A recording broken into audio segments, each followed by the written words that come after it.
Here's the deal. We're making potatoes.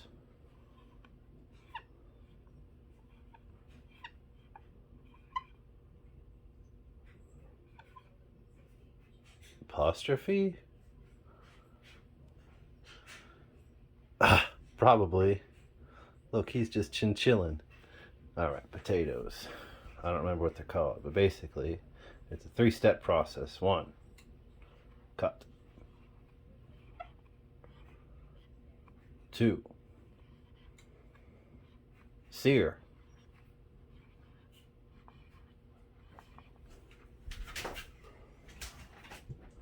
That's probably how you spell that. 3. Oh, we're doing dashes. Bake.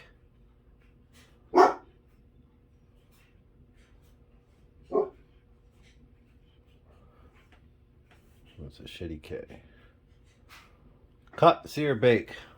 These are fancy potatoes, you'll see. So today we're using Idaho rustic potatoes. I think that's what they're called. They're regular potatoes. Actually, Golden Delicious work better for this recipe. Again, no idea what the recipe's name is. We're going to find out together. But I wanted to talk about my years of experience with potatoes. So there's several ways to peel potatoes and cut them in this fashion. So you can use a good old-fashioned paring knife. This is a really good one. It's sharp. Very sharp. I gave one to my brother-in-law. See if he watches this video and tells me it's good. Good knife. Traditional potato peeler. Ours is a little bent. Ordered another one. They sent me this behemoth. Look at that. And yep, it does a good job, but it does take off about a ½ inch of your potato, which is fine because we have a whole bag. And we're going to make them smaller. So we're going to make a bunch of small ones. The plan, I'm going to hit stop and then we'll start again. And I'll explain the plan. Wash your potato. We're going to peel it, but wash it. And I think the fun of this video is somebody's going to tell me that's a waste of time, and then I'll learn. We'll all learn together. But it's going to be fun, isn't it? Now we have peeled this with our behemoth potato peeler. Did a pretty good job overall. Now, these are like, what are these called? That's probably fine. We're going to make them like that. But you want, I don't remember what they're called, but you want them like flat like that. Okay, so this would be one. And it's going to cook in the pan. And you're going to sear this side in the pan. I'll show you that part when we get there.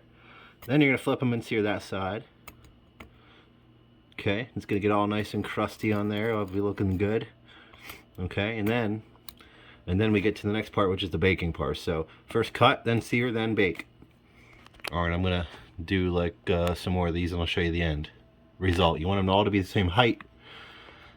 And that is so that they cook at the same time in consistency. So actually I should have measured that before I did it, but it's about ½ a blade.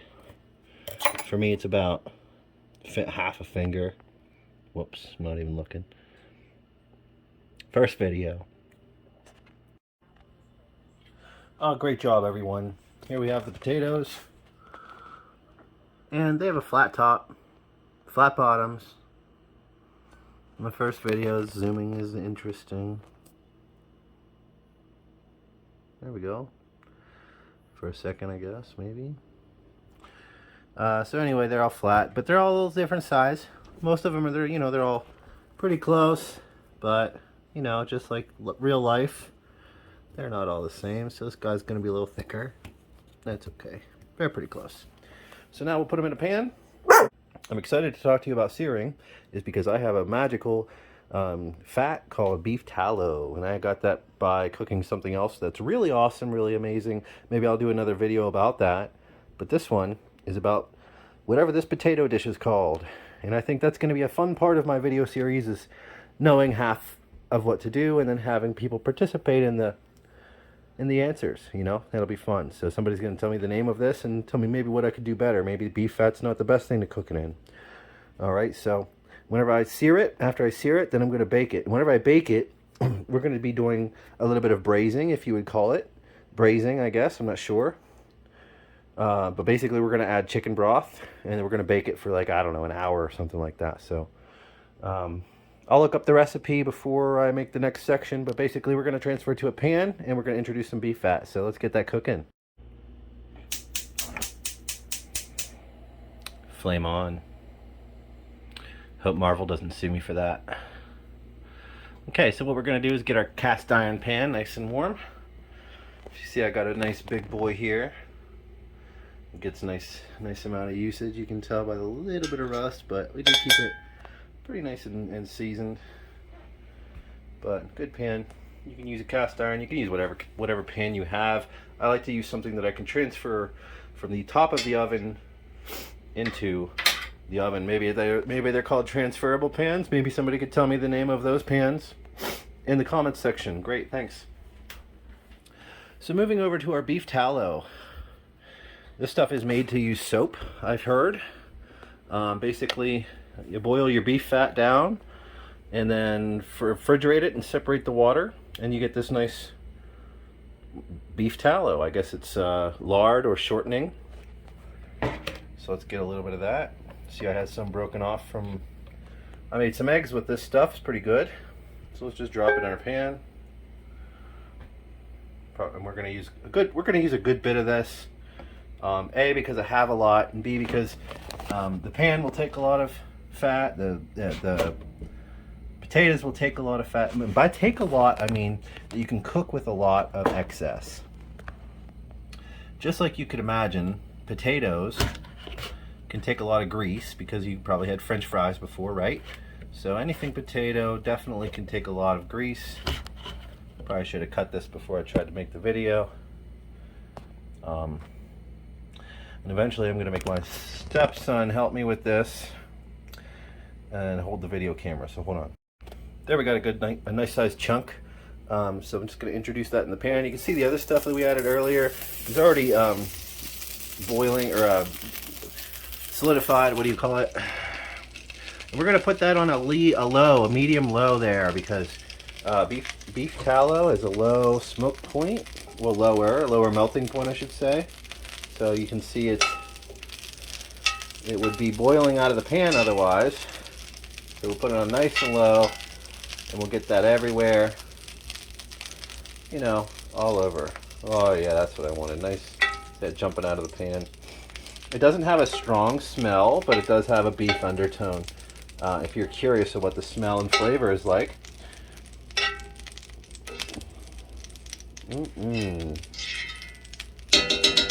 And I think I might even want a little more than that, but let's go ahead and put our potatoes in, and I can always add more later on. So I'm not going to put my trusty thing. We'll grab our taters. Potatoes, boil them, mash them, stick them in a stew. Alright, we'll just place these in. That's one. Definitely going to need some more oil for sure. These are just going to absorb that easily. And the way my pan sticks in my oven, you can see a lot of the heat's right here. So I'm going to position my potatoes around that area. Obviously the center would get the most heat. And you can leave them touching a little bit. They don't have to be super tight unless you're out of space. I happen to have a very large pan. I know not everybody has a large pan like this, so I would invest in one if I were to give you cooking advice. I use this all the time. Absolutely use it all the time. And what I'm doing now is I'm moving them. So after you do the initial seeding, they kind of get stuck because potatoes are very sticky. They have something in them called starch. Okay? And a lot of people, maybe a good cooking tip for this would be to soak these in water for 24 hours before, but we didn't have that amount of time. We did have the foresight. Maybe next time, huh? So now what I've done is I've moved them all away from each other and put them together again. Because I like to mess with stuff. I'm not one of those let it and forget it kind of people. I like to mess with it. So what I'm going to do now is just put a little bit more of this beef tallow in here, just to make sure that it's evenly distributed. Just going to dump it right there in the middle.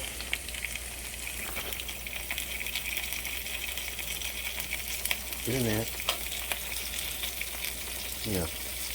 Alright, so we want to sear these, and by sear, yeah, if you cook, you know what that means, but basically we want that fat to have a reaction on the flat side of this. It's going to turn brown and have a nice crust on it. It's going to be delicious.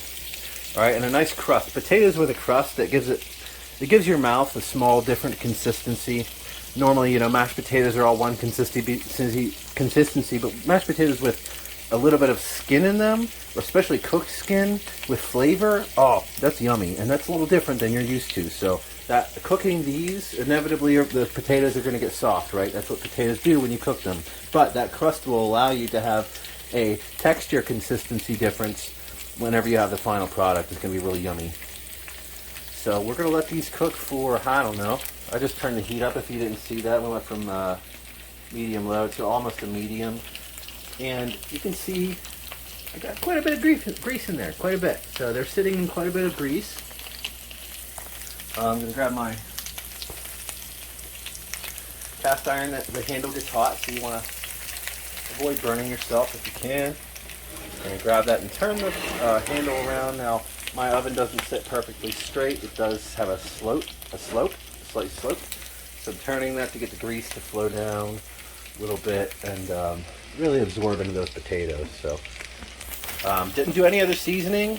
Salt and pepper would probably be good.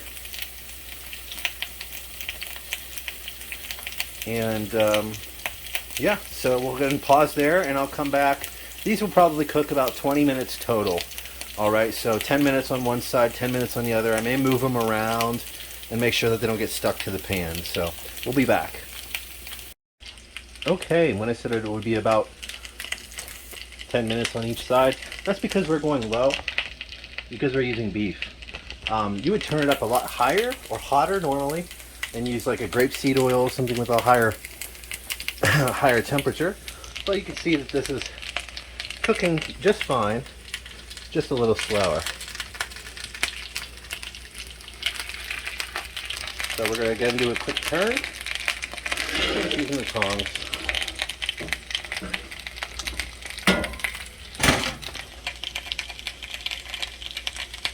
We're just going to increase the heat just slightly, but that's why it would take about 10 minutes on each side.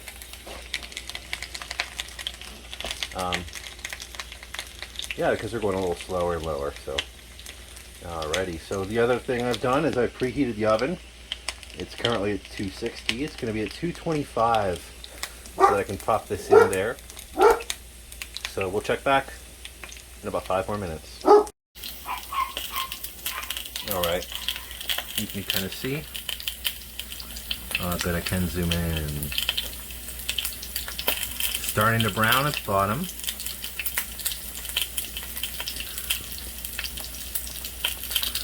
So, how soon do you flip it after that?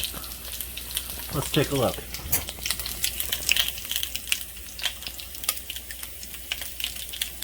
This is the one we were looking at. So just take a look. On the other side is looking pretty good, but I like a little more color than that because we are going to be baking them for a while, so maybe just a couple more seconds here.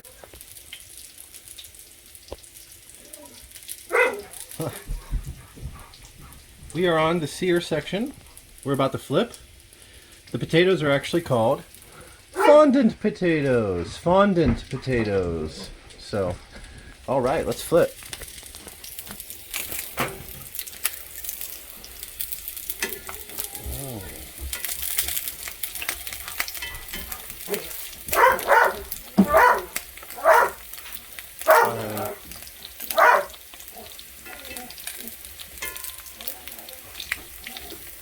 Oh, nice color. Beautiful color. That's what we were waiting for.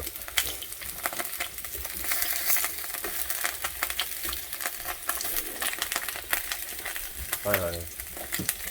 I'm making a video. You want to say hi? Okay.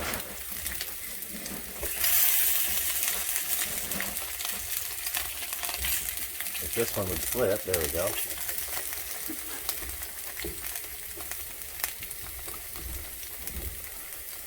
I guess you could also make this out of parsnips, any other heavy-rooted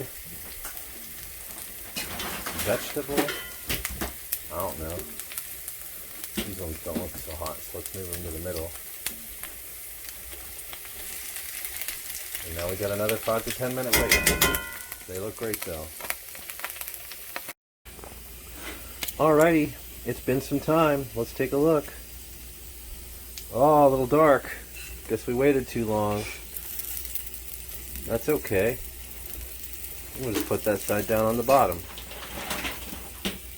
And it'll cook. It'll cook inside with all that nice juices. Oh, that one looks alright. Not too bad. I don't know why I'm trying to do this through the camera. Let me hold the camera to the left. There we go. Ooh. Nice, honey. So yeah, now we're just gonna, that one could use a little more juice on that side. By juice, I mean heat. That one's pretty done. That one's beautifully done. You can hear them whistling. That's how you know your potatoes like you.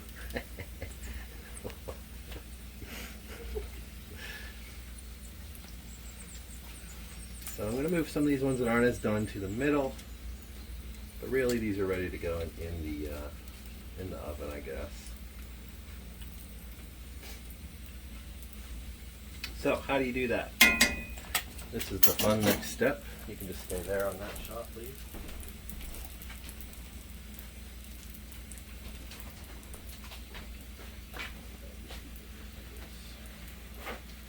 Okay, so the problem is that there's too much grease in there.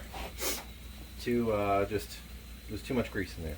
That's what I'm trying to say. So what we're gonna do is we'll use a napkin. I was thinking about how the best way to do it. And again, this is an interactive series, so if you know the best way to do it, comment. So I'm gonna just towel this stuff out. And if you wanna look right here, there's not a lot. Actually, it looked like a lot. It's not a lot. Ouch. Not a ton of grease. So paper toweling maybe was the best idea. Okay, we're done with that. So now I'm just going to reposition these. They're kind of hot, but you know, if you're quick.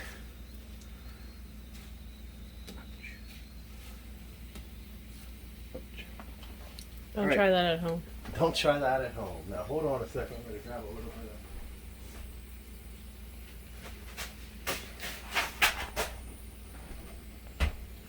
There was an avalanche of things behind me. So we're just going to top that off with chicken broth. Okay, so I'm going to pour that in.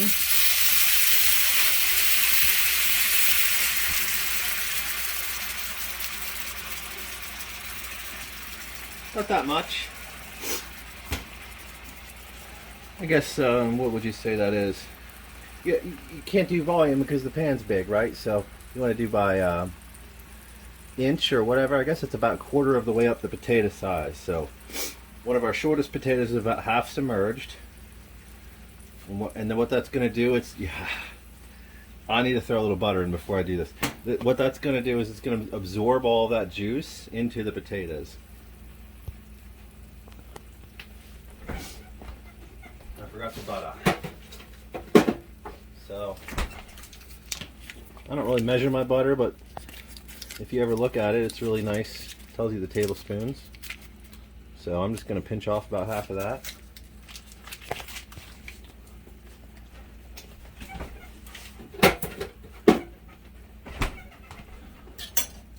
And I'm just going to separate that butter in half. And put a little bit on one side, a little bit on the other side. I didn't plan that out very well. It's a learning process. Beautiful. Alright, so now we just pop it in the oven. We're going to do that for close-up Vanna White. I'm going to get sued for saying that. We're going to do it for an hour. Hour and 30 minutes, I think. Oh, right? Hour and 30 minutes. I'm pretty sure I read hour and 30 minutes. We're going to do a little less because we're going to just be kind of like rebels, I guess, you know? So that's it. I don't think it has to be, you don't want to top it. I don't think you want to cover it. It's just it's that easy. Some folks at this point, they'll put in sprigs of other flavoring, but we're going to let that chicken broth be our flavor. And turn the oven off, or the top off. That's it. So in 1 hour, we'll come back and we'll check our potatoes. Potatoes, fondant. You missed the first part, honey. We didn't know what they were called. And we're back. And we're back. Let's just do a little. Let's take a little look. Oh, they look great. Look at all the water's all evaporated, or hopefully absorbed into the potato. And what's that? Oh, we got a little meatloaf under there. A little surprise. That wasn't in the video. Well, then maybe that's for another time. Well, let's pop it out.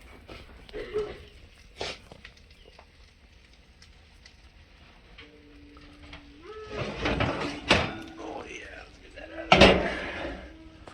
We'll just leave that meatloaf in there for a minute. It's not hurting anybody. Let's just see if we can. Oh yeah, they're like little crispy nuggets of potato.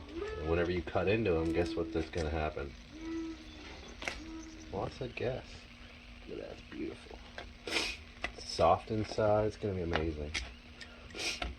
So these turned out really well. Couldn't have actually turned out any better. It was an accident, honestly. It's probably the second time I made these, and the first time they weren't this good. So I'm excited. They look great. They probably need salt. I don't know. So that's the end of the video. I would eat one in front of you. Actually, let's do that. Alright, last bit. I wanted to take a bite, but it was too hot. Here's the final product. Put the good sides up. They look pretty good. Nice and crispy. Mmm. The crunch. I'm not sure if you can hear my crunch or not, but very good. Alright, thanks all. Goodbye.